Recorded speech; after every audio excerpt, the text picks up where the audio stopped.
We have with us Aman Srivastav and his parents, Mummy Papa, and he has cleared the MP Judiciary exams and 32nd rank. He joined Rahul's IAS on the 12th of July 2021.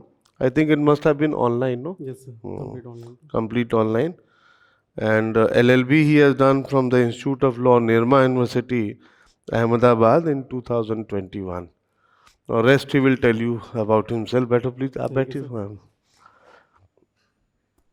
And they are basically from Prayagraj.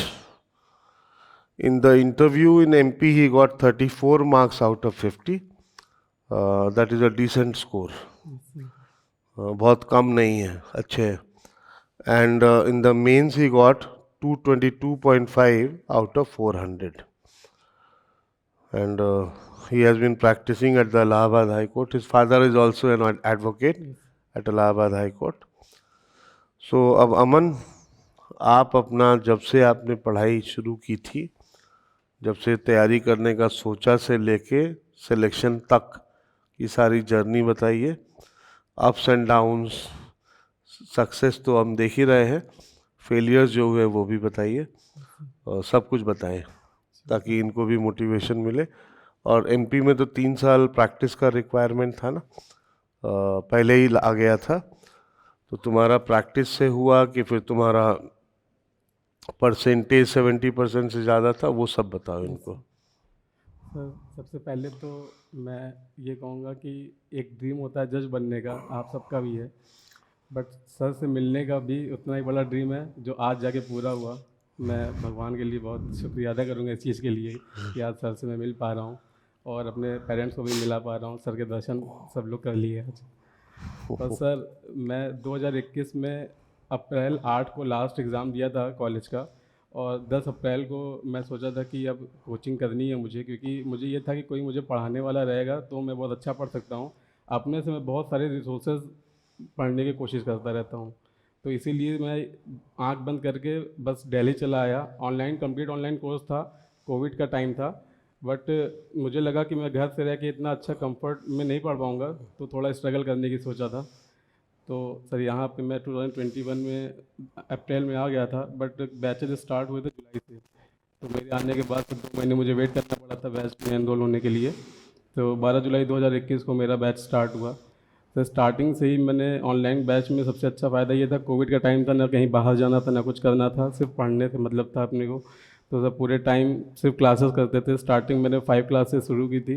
और 5 classes. Yes sir, 5 classes से शुरू किया था मैंने. उस समय sir evidence चल रहा था आपका, और मैम की SRA और कॉन्ट्रैक्ट 2 में, एक VOD कर रहा था, एक लाइव कर रहा था, एक मुस्लिम लॉ कर रहा था और एक लोकल लॉ कर रहा था. तो इस तरीके से सारी क्लासेस स्टार्ट किया मैंने. और स्टार्टिंग में बहुत ज़्यादा जोश हाई रहता है, सबका ही रहता है. उस समय तो ये था कि 5 के अभी 6 भी करने को बैठ जाएंगे तो कर लेंगे ये, क्योंकि शुरू में जितने पढ़ने के लिए मौका मिलता है वो बाद में, मेरे केस में तो वो कम होता चला गया टाइम के साथ. बट फिर भी मैंने जो दिल्ली में आने के बाद यहाँ पे पढ़ा है वो मेरे लिए लाइफ टाइम के लिए सर हो गया है. वो 1.5 साल कोचिंग में जो भी मैंने सीखा है वो आज भी, जब तक मैं प्रैक्टिस भी कर रहा था तो वो हर समय वो काम करता रहा. और सर मैं और इंसिडेंसेस प्रैक्टिस के बताऊंगा आपको, क्योंकि सर आजकल 3 साल वाले भी प्रॉब्लम सबके साथ फेस कर रहे हैं लोग, तो और उन लोगों को भी पता चलेगा कि कैसे मैनेज करना है. फिर सर मैं यहाँ पे आया था तो थोड़ा फाइनेंसेस भी देखने थे यहाँ पे रहने के लिए. तो सर मेरे बड़े भैया लेफ्टिनेंट कमांडर है इंडियन नेवी में, तो उन्होंने, कहाँ पे है? सर इंडियन नेवी में है इंडियन नेवी. जी. तो उन्होंने कहा कि फाइनेंस की प्रॉब्लम तुम सॉर्ट आउट करवा लो अपने से, तुम्हें वो सब नहीं देखना है, सिर्फ पढ़ने के लिए अपना आप मैनेज करना है बस. पापा मम्मी भी कहते थे बस 2 चीज़ ध्यान रखना, खाने में और पढ़ने में कोई कमी नहीं होनी चाहिए, बाकी चीज़ तो तुम कुछ भी और कंप्रोमाइज़ कर सकते हो, ये 2 चीज़ के लिए हम लोग हमेशा खड़े हैं.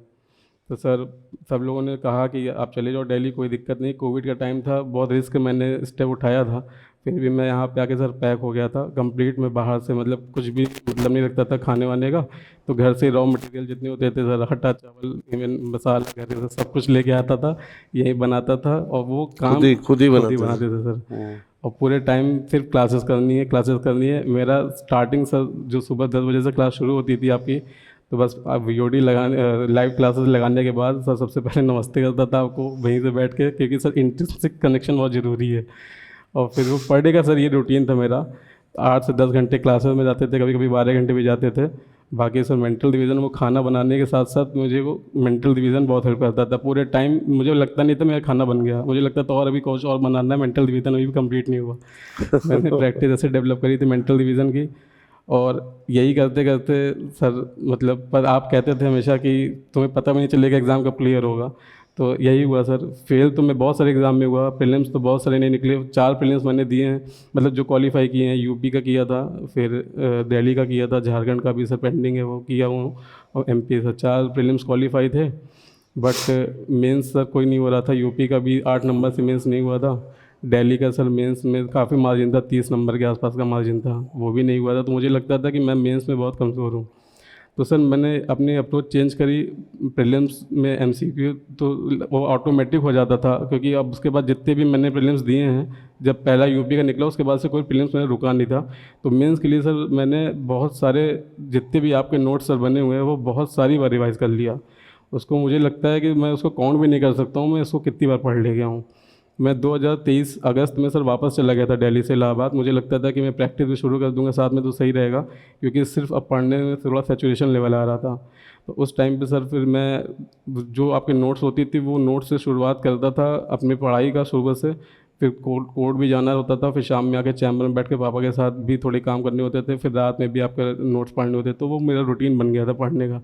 तो दोनों चीज़ सर मैंने मैनेज की थी, प्रैक्टिस भी और एग्ज़ाम के लिए भी तैयारी कर रहा था।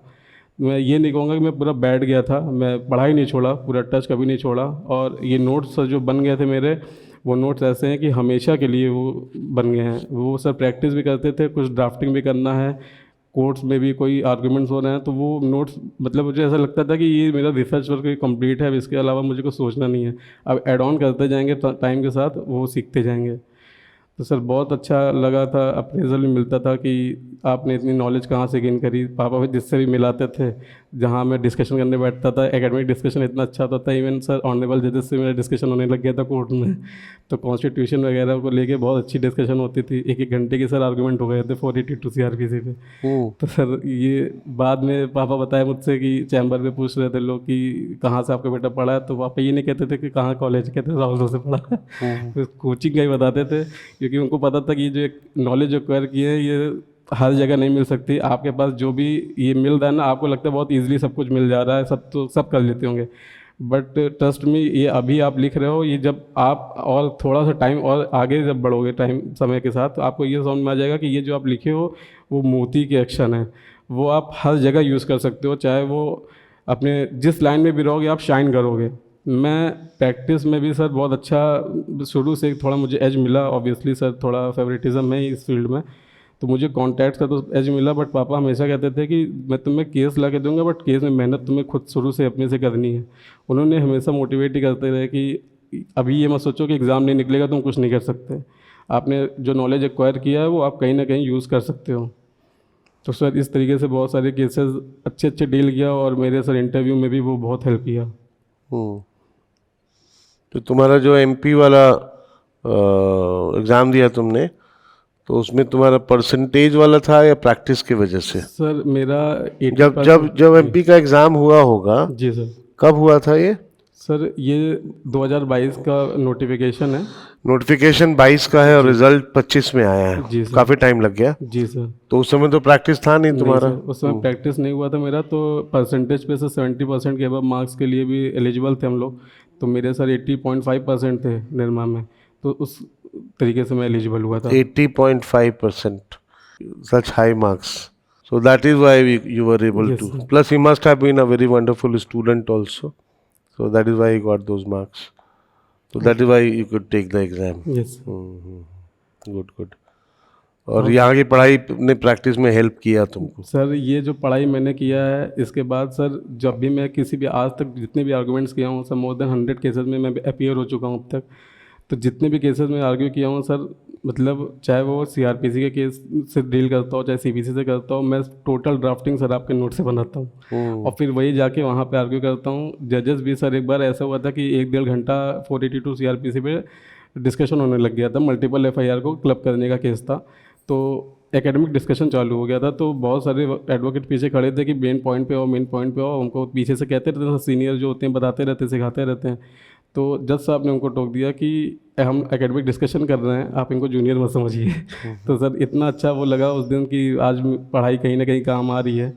और सर फिर धीमे धीमे थोड़े जानने भी लगे, मैं अपीयर होने लग गया, तो लोग ने अपने केस मुझे हैंड ओवर करने लग गया कि आप थोड़ा अच्छे से एक्सप्रेस करते हो चीज़ों को। तो इस तरीके के केस मिलने लगे पापा के साथ। पापा हमेशा पीछे खड़े रहते थे, मैं जब भी पीछे मुड़ के दिखता था तो उनको सर प्राउड होता था कि हमारा लड़का यहाँ पे आज खड़ा है, अच्छे से आर्ग्यू कर रहा है केस।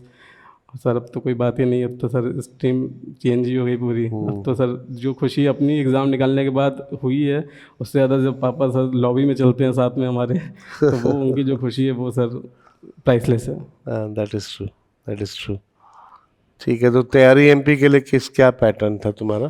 सर सिविल लॉ और क्रिमिनल लॉ में सर मेरा क्रिमिनल लॉ स्ट्रॉन्ग शुरू से था। मैंने एक स्पेशल टेस्ट में भी यहाँ पे अपीयर किया था जस्ट ज्वाइन करने के बाद, तो बहुत अच्छा मार्क्स था उसमें। मेरी आपकी सर, आपको शायद याद नहीं होगा, 30 सितंबर 2021 को मेरी आपकी टेलीफोनिक कन्वर्सेशन भी हुई थी।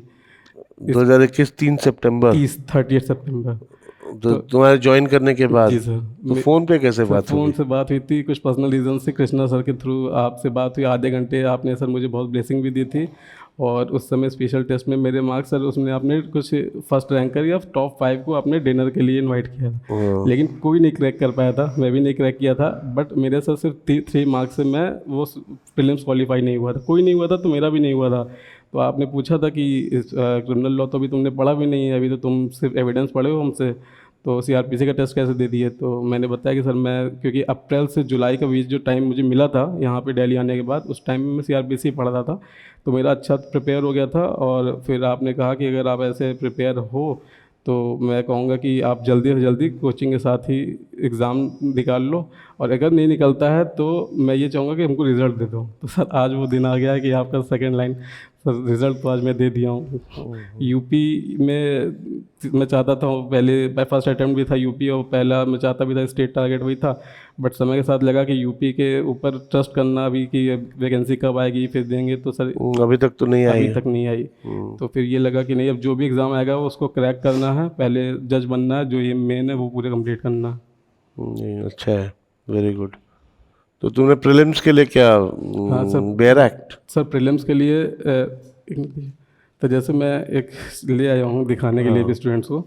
सर जैसे प्रीलिम्स में, जैसे सीपीसी सर थोड़ा मेरा वीक था शुरू से, तो मैं इस तरीके से मैं पूरी बेयर एक्ट ऐसे ही सारी बनाया था। प्रीलिम्स के लिए मैं बता रहा हूँ, सिर्फ सेक्शन वाइज ऐसे बेयर एक्ट रहेंगे, और उसके जो इसेंशियल्स हैं मैं आगे लिख लेता था।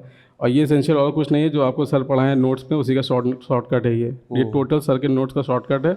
और इसमें सारे ऐसे ही पेपर पेजेस में आपको मिलेंगे, तो आप सेक्शन वाइज ऐसे प्रीलिम्स प्रिपेयर कर लोगे।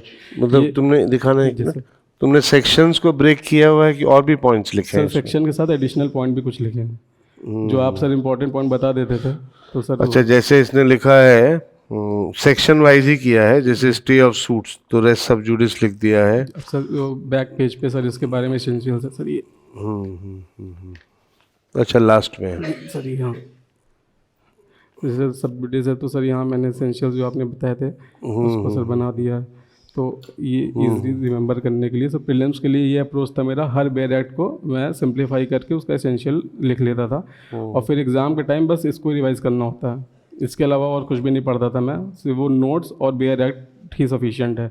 और जो केस लॉज है उसकी लिस्ट आपको अलग बनानी पड़ेगी, लैंडमार्क की लाइव लॉ के साथ अलग, और लैंडमार्क जो सर पढ़ाते हैं उसकी अलग।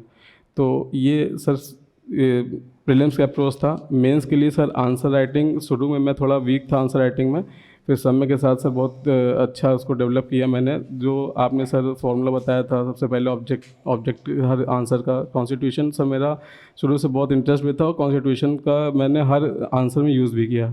जितने भी मैंने दिए सर दिल्ली किए तो वहाँ तो करना ही है, यूपी में भी किया था और एमपी में भी सर किया। ये स्टार्टिंग ऑब्जेक्ट से करता था क्वेश्चन के, फिर इशू जो भी बनते हैं, अगर वहाँ जहाँ कॉन्सेप्चुअल क्वेश्चन है वहाँ तो इशू आप बनाएंगे नहीं, बट जहाँ पे प्रैक्टिकल क्वेश्चन है वहाँ इशू बनते हैं आपकी। तो एमपी में सर तो ऐसा प्रैक्टिकल क्वेश्चन का भी बहुत ज़्यादा स्कोप बढ़ गया था। फिर उसके बाद एनालिसिस करके लॉ उसको एनालाइज करके सबसे ज़्यादा वेटेज एनालिसिस पे देता था रीजनिंग के साथ, और फिर लास्ट में कंक्लूजन। तो सर ये मेरा आंसर राइटिंग प्रैक्टिस था। और सर ऐसे राइटिंग हो गया और जजमेंट राइटिंग हो गया, उसके लिए सर सेपरेट जो यहाँ से मटेरियल रिसोर्सेज मिलते हैं। मैंने कृष्णा सर को सर कुछ नहीं तो मेंस के टाइम में 50 बार तो भेजा ही होगा चेक करने के लिए मिनिमम, क्योंकि सर मैं हर दूसरे दिन पे उनको कुछ फीडबैक के लिए भेज देता था। तो वो धीमे धीमे डेवलप करने, बस शुरू में मैंने ये कमियां की थी जिसकी वजह से शायद लेट हुआ कि शुरू में मैं आंसर राइटिंग में फोकस नहीं करता था। और ये एग्ज़ाम कुछ नहीं है, सिर्फ आंसर राइटिंग है। जिसकी आंसर राइटिंग अच्छी है सर ऑलरेडी ऑटोमेटिक प्रीलिम्स की तैयारी हो जानी है, क्योंकि वो आंसर राइटिंग आपकी कॉन्सेप्चुअल क्लैरिटी शो करता है और ये भी दिखाता है कि आपको वो एक्सप्रेस करने आता है कि नहीं, क्योंकि आपको बहुत कुछ आता हो बट वो एक्सप्रेस ही नहीं कर पाएंगे एग्जाम में, तो फिर कोई फ्रूट नहीं मिलने वाला।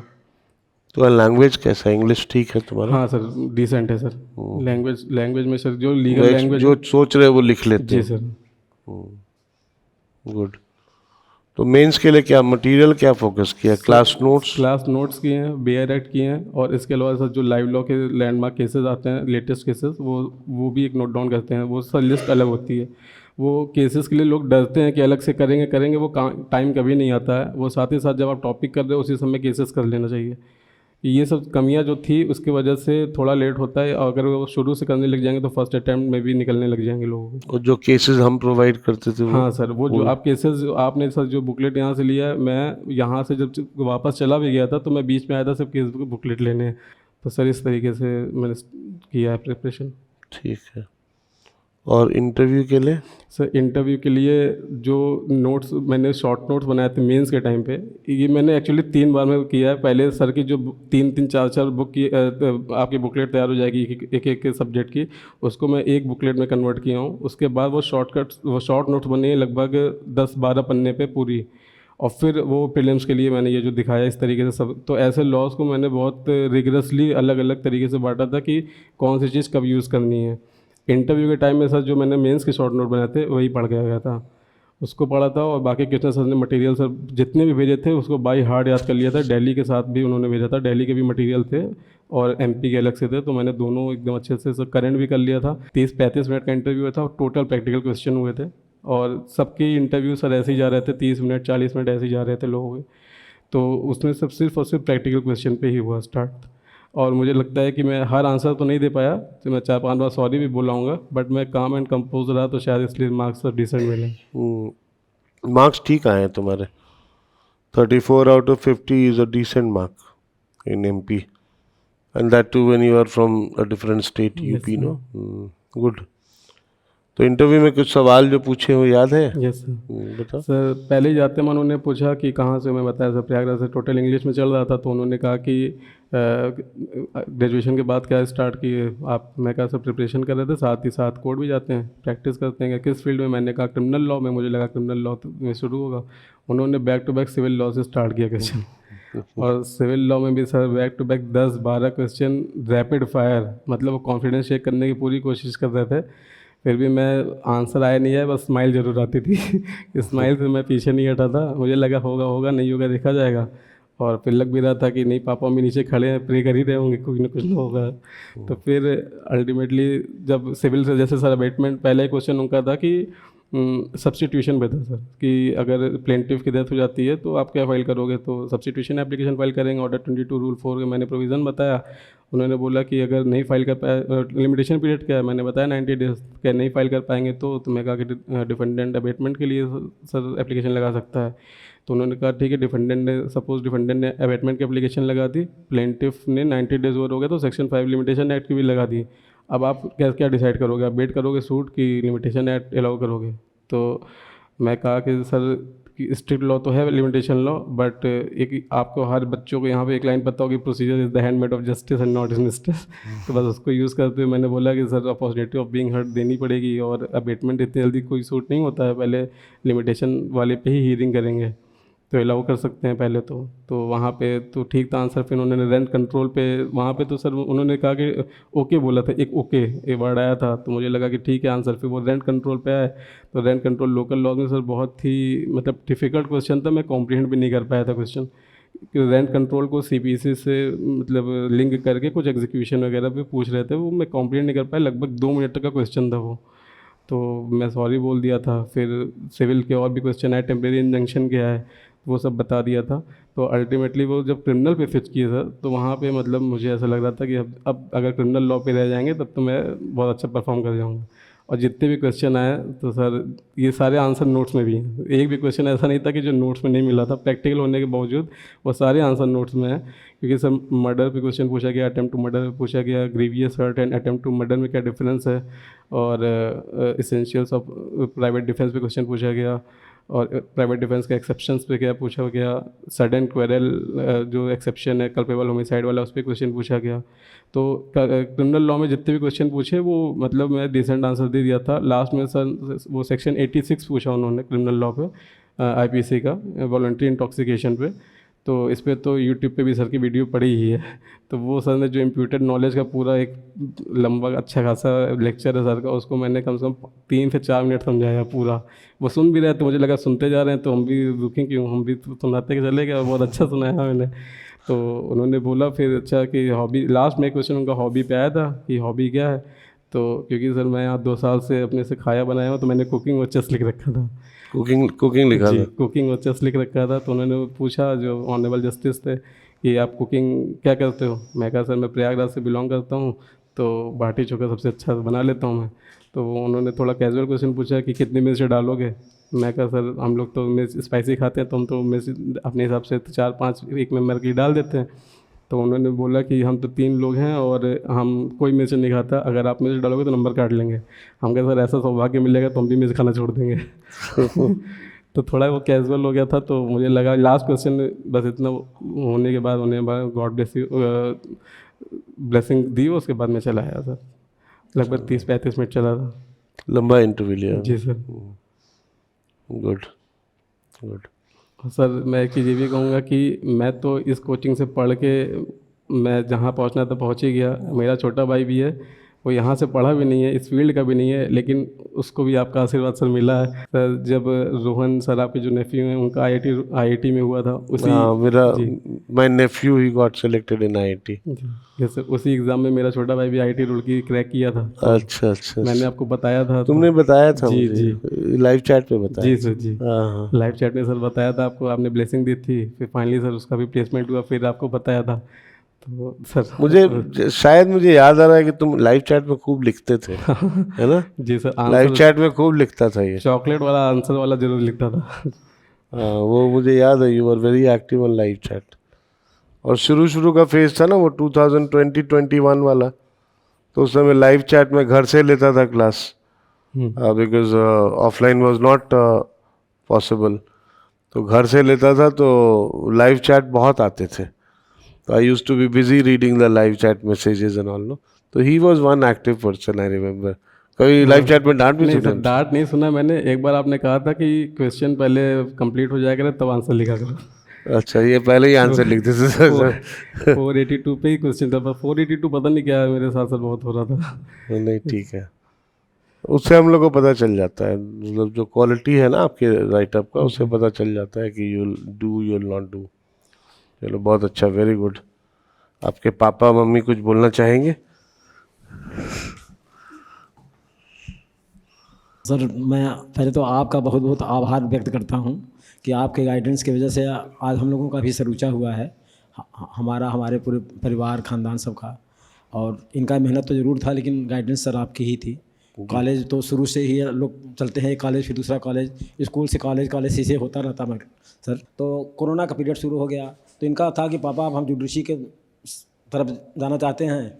तो उसी समय कोरोना काल आ गया, तो कोचिंग के लिए इनका मन था कि आवें, और आपके विषय में पता किए तो हुआ कि आपका कोचिंग का जो नाम वो इनके दिमाग में छा गया कि पापा राहुल कोचिंग नाम से है, बहुत अच्छा है, थोड़ा कॉस्टली ज़रूर है लेकिन सुनते बहुत अच्छा है। तो उनका बेटा तुमको कॉस्टली अगर है, अगर तुम्हारा मन है तो हम लोग उसको मैनेज करेंगे। तो बड़े बेटे से बात किया तो कहे पापा अगर उसको इच्छा है तो हम लोग पढ़ाएंगे। तो हम लोग जो है उसको फिर कहा जाओ, लेकिन ये था कि भी कोरोना रुक जाए तब जाओ, लेकिन माने नहीं, ये चले आए। कोरोना काल में सब कोरोना से दिल्ली से वापस जा रहे थे, ये उसमें यहाँ से आए आपके सानिध्य में रहकर। उसमें कुछ दिन ऑनलाइन था, फिर कैसे ये किए तो ये है, और बीच में बताते थे आपके विषय में। हमने आपका एक बार पढ़ रहे थे तो आए थे बीच में यहाँ दिल्ली, तो सुने भी, तो हमको भी बड़ा अच्छा लगा। और आपकी तारीफ बहुत करते रहे हमेशा। और ये हमको अंदाज़ा लग गया कि आपके कोचिंग के विषय में और जानकारी भी हुई हमें, हम भी हाई कोर्ट में एडवोकेट हैं चूँकि। तो ये हुआ कि आपसे अच्छा कोई कोचिंग दूसरा नहीं है हमारे नॉलेज में, उनके द्वारा बताए हुए पे। तो हमको लगा कि अब ठीक है, जहाँ पे हो तुम रहो। पूरा कंप्लीट किया आपके यहाँ से, बहुत ही सेटिस्फेक्शन को मिला। और यहाँ से जाने के बाद फिर लास्ट में जब पूरा हो गया कोर्स इनका, कुछ दिन उसके बाद भी शायद आपके यहाँ ज़बरदस्ती का मतलब पढ़ाई की है, और आप लोगों ने इनको बहुत तजब्बो दिया, कह दीजिए, जो भी गाइडेंस दिया आपने। तो लास्ट में गए तो इंटर यहाँ सब आप ही की पढ़ाई की वजह से मेंस तक तो आपकी पढ़ाई पूरा टोटल काम आया, उसी से ही तैयारी की, उसी से एग्ज़ाम दिए, कई जगह क्वालिफाई भी हुए। और अभी झारखंड में का मेंस का है, उसका भी रिजल्ट भी नहीं आया है। तो इसका भी जो लेट हुआ इंटरव्यू एमपी वाले में, तो इंटरव्यू में डिले की वजह से 1-1.5 साल लटक गया, तो इस वजह से देर हुआ। और तो पहले हो जाता है। हाँ, नहीं, वो पहले हो सकता था, लेकिन बस यही कह सकते हैं प्रेजेंट में जब सब कुछ अच्छा हुआ तो ये होता, जो होता अच्छे के लिए होता है। हाँ, सही बात। तो बीच में थोड़ा सा ही नर्वस हो रहे थे कि हमें लेट हो रहा है, पापा हमारे सारे फ्रेंड्स अर्न कर रहे हैं कुछ न कुछ, हम जो है हमारा तुमसे कोई मतलब नहीं, तुम आराम से पढ़ाई पे ध्यान दो। अब बस ये है, अगर अच्छी बात है तो तुम हाई कोर्ट ज़रूर चलो साथ में, तुमसे जो प्रैक्टिस है, जो तुम्हारे अंदर काबिलियत है, तो वो काबिलियत में जज का नाम या दूसरा तो है उसका सही है, लेकिन वकालत से भी अच्छा अगर किसी के पास कैपेसिटी है तो उससे अच्छा भी कुछ नहीं है। तो आप अगर वकालत करते हो ईमानदारी से, तो हाई कोर्ट में आप किसी पीछे नहीं रहोगे। अब हाई कोर्ट के एडवोकेट्स बहुत अच्छे होते हैं। तो गए, और संजोग से आप बताएं, आप सर, हम आपसे कि आपकी ही देन, हम इसीलिए कह रहे हैं कि सब कुछ आपका वो है। तो आपके वजह से इन्होंने ड्राफ्टिंग के अलावा, ड्राफ्टिंग तो कही है, हम तो 33 साल से वकालत कर रहे हैं, हमसे अच्छी ड्राफ्टिंग।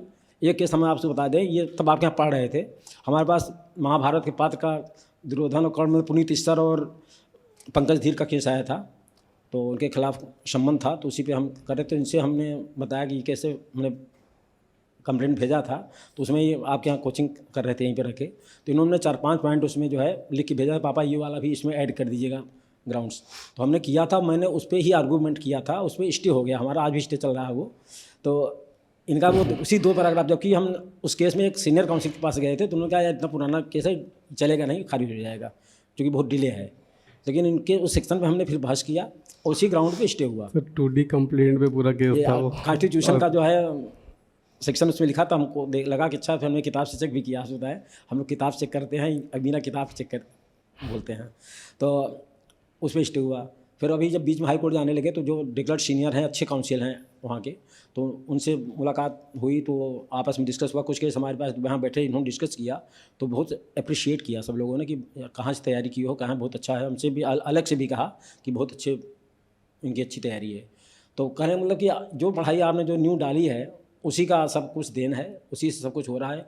जजेज हम अप्रिशिएट किए ओपन कोर्ट में इनको, जिस केस में बहस किए। अभी 3 दिन पहले 16 तारीख को क्लाइंट का फ़ोन आ रहा कि आर्डर क्या हुआ, एक बेल था, तो हम एक काम के जस्ट नहीं आ पाए कोर्ट, तो इनको फ़ोन किया यार चले जाओ, ये केस है। तो इन्होंने कहा कि पापा नंबर नहीं आएगा, चूँकि एक एडवोकेट्स हैं, उन्होंने कहा नंबर नहीं आएगा। हम कहा नहीं, तुम कोर्ट में अगर केस लगा तो 4 बजे तक रहो। तो फिर रहे, और नंबर लास्ट में आया, इन्होंने बहस किया, और केस बहुत ही टाइट था, 302 का था वो, तो इन्होंने बहस किया, उसके बाद उसकी बेल भी हो गई। तो कहने मतलब कि इन्होंने मेहनत किया, मेहनत इनका था, सहयोग हम लोग का था। हर पेरेंट्स बहुत यही चाहते हैं कि हमारे बच्चे आगे जाएं। एक पेरेंट्स जो होता है कि अपने बच्चों के उपलब्धि पे बहुत खुश होता है, और हर पेरेंट्स, आप बेटे सभी बैठे हो, आपके पेरेंट्स हैं, गार्जियन जो भी हैं, किस तरह से पैसा लगा रहे हैं, वो पैसा नहीं देखते कि हमको पैसा कैसे इकट्ठा करना है। अब आप लोग उनको रिजल्ट देते हो, वही उनके लिए बहुत बड़ी चीज़ होती है। तो सर का गाइडेंस रहेगा, लेकिन मेहनत आप सभी का ही रहेगा, पेरेंट्स हों या गार्जियन हों या टीचर हों, तो ये आपको शिक्षा देंगे। अगर शिक्षा दे रहे हैं, अगर आप उसको ग्रहण करेंगे तभी काम आएगा वो। अगर केवल आधा दिमाग बातचीत में, फ़ोन में, आजकल का फ़ोन का युग है, तो फ़ोन में अगर रहेंगे तो फिर वो कामयाबी आपको नहीं मिलेगी। तो अगर आप मेहनत ईमानदारी से करेंगे, अपने पेरेंट्स के मेहनत को सोचेंगे, तो निश्चित ही आप लोग, सब लोग बढ़ेंगे, और जो आपका एम है वो पूरा होगा, वो मंजिल आपको मिलेगी ज़रूर। इसमें देर हो सकता है, देरी के लिए चिंता नहीं करनी चाहिए, लास्ट स्टेज तक लड़ाई लड़नी चाहिए। और अगर ऑप्शन है तो ऑप्शन भी चॉइस में रखे रहिए, कि ये ना रहे कि लास्ट में अगर नहीं हुआ तो बिल्कुल आप नर्वस हो जाएं। तो एक रास्ता, जैसे मैंने इनको हाई कोर्ट क्यों ले गए कि ठीक है इंटरव्यू होना है, इंटरव्यू पढ़ाई तो ठीक है होना चाहिए, लेकिन इंटरव्यू आपकी हिम्मत, हौसला, और हौसला बुलंद है तो इंटरव्यू भी निकलेगा। पढ़ाई से जरूरी नहीं कि इंटरव्यू में जो बैठे हैं वो पढ़ाई के पीछे कुछ भी पूछ सकते हैं, उनकी इच्छा है, तो आपके परफॉर्मेंस क्या है वो भी माने रखता है। तो आप हिम्मत रखिए, हौसला रखिए, और आप लोग निश्चित ही आगे बढ़ेंगे। और एक ऐसी कोचिंग में आप लोग बैठे हैं, आज हमको भी मौका मिला है बैठने का, तो ये सर की महानता है, अच्छे इनके गाइडेंस हैं जो कि आप लोगों को सब लोगों को मिल रहा है। हम यही कहेंगे और धन्यवाद। नमस्ते सर, मैं बोलना चाहती हूँ, मैं प्रयागराज से आई हूँ। हमारा बेटा यही कोचिंग करके, यहीं से मेहनत करके, राहुल सर ने बहुत अच्छे से पढ़ाया लिखाया, बहुत अच्छा गाइडेंस दिया, जो कि मेरा बेटा आज जज बन गया। मैं यही चाहती हूँ, भगवान से प्रार्थना करती हूँ कि सारे बच्चे इस कोचिंग के जज बने। धन्यवाद। वैसे 2 लाइन आज सोच के थोड़ी लिखी है सर, उसको मैं इजाज़त दें तो मैं उसको पढ़ूँगा। शीर्षक है एक कोशिश और। जब भी कोई तुम्हारे काबिलियत पे शक करे तो खुद को साबित करने की एक कोशिश और। जब भी एग्ज़ाम में फ़ेल हो जाओ तो जज बन के राहुल सर के पैर छूने का दृढ़ निश्चय करने की एक कोशिश और। जब एंजाइटी या स्ट्रेस से रात में नींद ना आए तो सर से बात करने की एक कोशिश और। जब पढ़ने की इच्छा ना करे तो राहुल सर अभी भी हमारे लिए दिन रात मेहनत कर रहे होंगे, ये एहसास करने की एक कोशिश और। जब पाइल्ड अप नोट्स से डर लगने लगे तो शॉर्ट नोट्स बनाने की एक कोशिश और। जब answer writing, essay writing, judgement writing से डर लगने लगे तो गलत ही सही लेकिन लिखने की एक कोशिश और। जब पढ़ा हुआ भूलने लगे तो राहुल सर का मंत्र ऑफ मेंटल रिवीजन की एक कोशिश और। जब अनलिमिटेड स्टडी मटेरियल्स दिखने लगे तो सिर्फ और सिर्फ कोचिंग पे रिलाई करने की एक कोशिश और। जब प्री, मेंस या इंटरव्यू के दिन डर लगे तो आंख बंद कर राहुल सर का स्मरण करने की एक कोशिश और। जब खुद से भरोसा टूटने लगे तो भगवान पे भरोसा करने की एक आखिरी कोशिश और। सर ये वही कोशिश है जो कहते हैं कोशिश करने वालों की कभी हार नहीं होती, और ये जो लिखा है मैंने वो सब दिल से लिखा है कि ये मेरे साथ ऐसा होता था तो मैं कोशिश करते करते आज सर यहाँ पे पहुँच गया। God bless you. Thank you.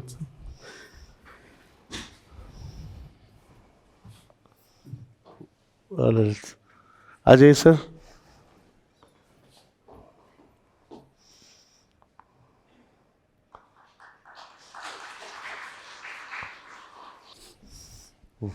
Thank you sir.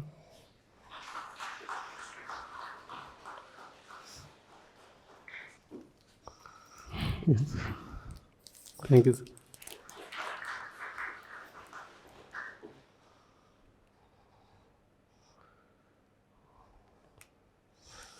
चलो, wish you all the best. Sir मैं आपसे एक इजाज़त चाहूँगा सर, रिज़ल्ट निकलने के बाद जिस तरीके से मैं भगवान जी को, अपने माता पिता को, अपने बड़े भाई को सर उनका आशीर्वाद लिया था, उस तरीके से सर आपसे लेना चाहूँगा। ओहो,